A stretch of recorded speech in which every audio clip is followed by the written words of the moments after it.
Kia ora koutou and welcome to this week's video newsletter. I'm joined today by Ella and Sienna, who have recently in these last school holidays been involved with the Rotary Innovative Young Minds program down in Silverstream and had, what was it, a few days down there? Five or six days. Yeah, on an amazing program. So I suppose we're going to just chat about that. First of all though, what was the kind of emphasis or the big picture kind of ideas behind Innovative Young Minds as a program? Me? Okay. Well, it was sold to us as a program where like-minded young women could come and connect about their loves of science, technology, engineering and mathematics. But it's so much more than that. We also built amazing friendships, built those connections and were able to work together and communicate and like share skills. Yeah. Sounds cool. So how did you get involved? Like, you know, what was it that enabled you to get on it? Well, it was very heavily publicised on the school Facebook. And then also a lot of obviously Mrs. Kelly through the careers office told us all about it, and our science teachers all plugged it to us, so yeah. Yeah, my science teachers were like, you need to do this. And I was like, oh, okay, what is this? And I'd never heard of it before because it was online last year, so it was, I think, less publicised. Right. We also have quite a few ex-students who went, which was kind of inspiring. Like one of our ex-students, I can't think of the name, but went to the American one. Ooh. In the USA. It's Silicon Valley. Maha also went. Malapi and Maha and Penelope went to the one in Silverstream a couple of years back too. Yeah, I remember the student that went to Aussie, to America as well. Yeah, it was amazing. Yeah, amazing opportunities. So tell us about the week. What was it like? What were some of the highlights or things you got up to over the time away? It was very busy, a big week. We did so many different things that we'd probably never get the chance to do otherwise. Yeah.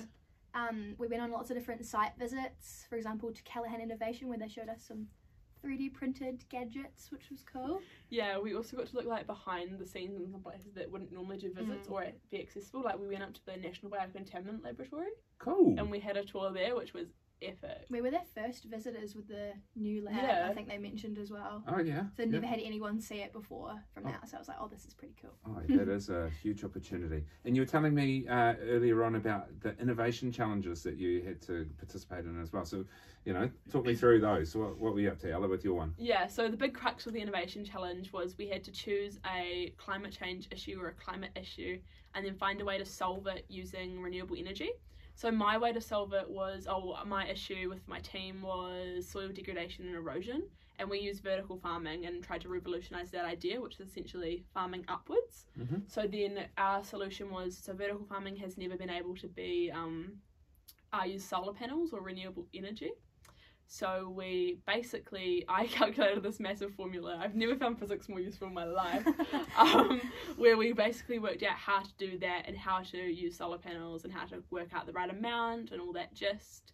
And then we worked out how to introduce pollination into vertical farming. So we worked out using a PFX pipe, how to insert beehives and create sustainable pollination. We also made ours like a sustainable business as well. So we made out the finances behind the whole thing. Brilliant. Awesome. What about your one, Sienna? In our team, so there was teams of about 7 or 8 girls, and in our team we decided to tackle plastic pollution in local rivers and streams. So to combat this, we designed a mini water filtration system with a turbine that could generate hydropowered energy.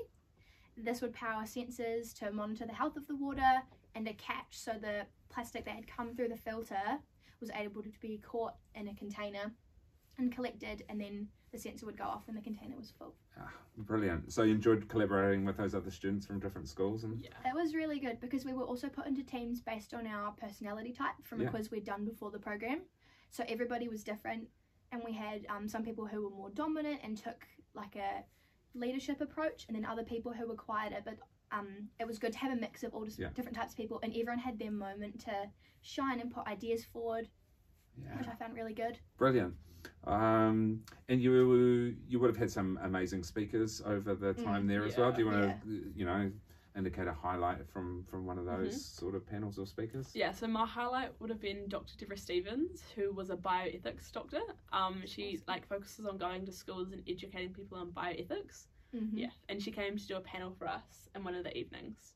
I loved Audrea Tops Harjo, I think that was her name.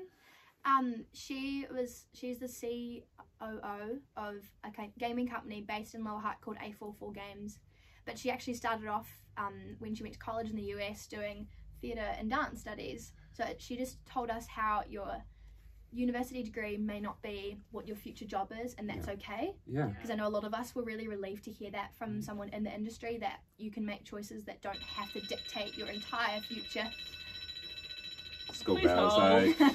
We'll keep going though. Yeah. So I found her talk really inspiring.